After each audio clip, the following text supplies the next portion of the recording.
We just got back from the Northwest Cup. We went 1-3 on the weekend.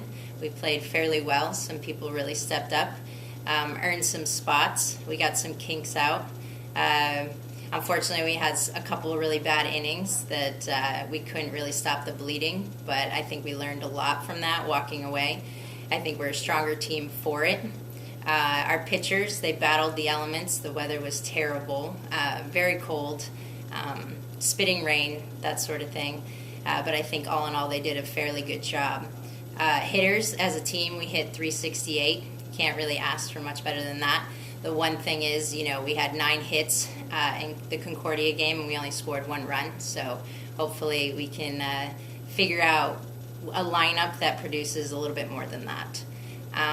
All in all, though, I think some people stepped up, earned positions, and we learned a lot. So I'm pretty excited about going into this weekend. We open up conference. I think I'm anxious to see our seniors and how they step up and play in the element, in the atmosphere as seniors and leaders of this team now. So we're pretty excited to open up.